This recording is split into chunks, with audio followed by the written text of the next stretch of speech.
Hello all, welcome to world of Kimaya. ఆషాఢ మాసం అంటేనే 3 విషయాలకు చాలా ఫేమస్ అండి. 1 షాపింగ్ మాల్స్లో డిస్కౌంట్ సేల్స్, 2 బోనాల పండుగ, 3 గోరింటాకు పెట్టుకోవడం.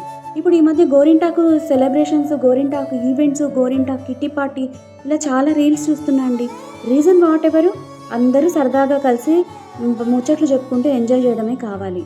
మా చిన్నప్పుడు ఎలా ఉండేది అంటే, మాకు కర్నూలు కాబట్టి గోరింటాకు పచ్చి ఆకు దొరికేది కాదండి, పొడి గోరింటాకే. మా అమ్మగారు పొడి గోరింటాకుని శుభ్రంగా ఏం చేసేదంటే, మార్నింగ్ చింతపండు, కాంచు అవన్నీ వేసి కలిపి పెట్టేసేది. సాయంత్రం 7ంటికి అందరికీ భోజనాలు పెట్టిన తర్వాత మాకు పెట్టేదండి. నేను మాత్రం బాగా విసిగించేదాన్ని. గోరింటాకు కొంచెం పైన అసలు ఒప్పుకునేదాన్నే కాదు. పాపం ఎంత విసిగించినా ఎంతో ఓపికగా పెట్టేదండి. అప్పుడు కోన్స్ లేవు, ఏమీ లేవు. ఉన్న అగ్గిపుల్లతోనే చాలా చక్కగా డిజైన్స్ పెట్టేది. సో నెక్స్ట్ ఏంటి అంటే, ఇప్పుడు గోరింటాకు క్లీన్ చేశాం కదా, ఆ క్లీన్ చేసిన గోరింటాకుని మిక్సీలో వేసేసుకోవాలి. ఆ గోరింటాకు మిక్సీ పట్టడం కూడా ఒక ఆర్ట్ అండి. మా వదినకి ఇచ్చేస్తాను అనమాట. అమ్మాయి పట్టింది అంటే గోరింటాకు రెడ్గా వస్తుంది కలరు. మిక్సీలో అలా వేసేసుకుని ఒక 1.5 స్పూను నానబెట్టిన చింతపండు వేసుకోవాలండి.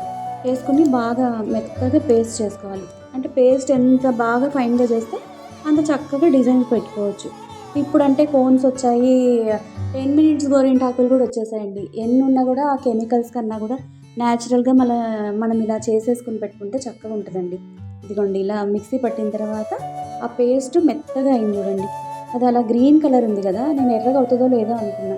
దాన్ని ఒక ½ అన్ అవర్ మనం రెస్ట్ చేసాము అని అంటే, ½ అన్ అవర్ తర్వాత లైట్ బ్రౌన్ షేడ్కి వస్తుందండి. అప్పుడు అది పెట్టుకోవడానికి రెడీగా ఉన్నట్టండి. చిన్నప్పుడైతే గోరింటాకు పెట్టుకుని ఇలా పడుకున్నప్పుడు చెంపలకంతా కలర్ వచ్చేసండి. పొద్దున చేతి సంగతి దేవుడు ఎరుగని మొత్తం బుగ్గలంతా ఎర్రగైపోయేది. ఇది అరగంట అయిన తర్వాత ఇదిగోండి, మా కోడలి పిల్ల చక్కగా చందమామ చుక్కలు పెట్టింది. అది ఆరిన తర్వాత నైట్ పెట్టుకుని పొద్దున్నాక అలాగే ఉంచుకున్నాం. చాలా మంచి కలర్ వచ్చిందండి. ఇంకా నెక్స్ట్ ఏమనుకుంటున్నారా, మా అమ్మాయి అబ్రాడ్లో ఉంటుంది, దానికి గోరింటాకు ఇష్టం, పెట్టుకోలేదు కాబట్టి ఆ ఇమేజ్ పంపించింది. అండ్ మేము ఒకసారి ఊర్లోనే అందరూ పెట్టుకుని అలా వీడియో తీసుకున్నామండి. ఈ వీడియో చూసిన తర్వాత కొంచెం మంది కన్నా చిన్నప్పుడు మెమరీస్ రికలెక్ట్ అవుతాయి. I will be very happy అండి. వీడియో లాస్ట్ వరకు చూసినందుకు థ్యాంక్ యూ సో మచ్ అండి. ఇలాంటి వీడియోస్ కోసం please like, share and subscribe.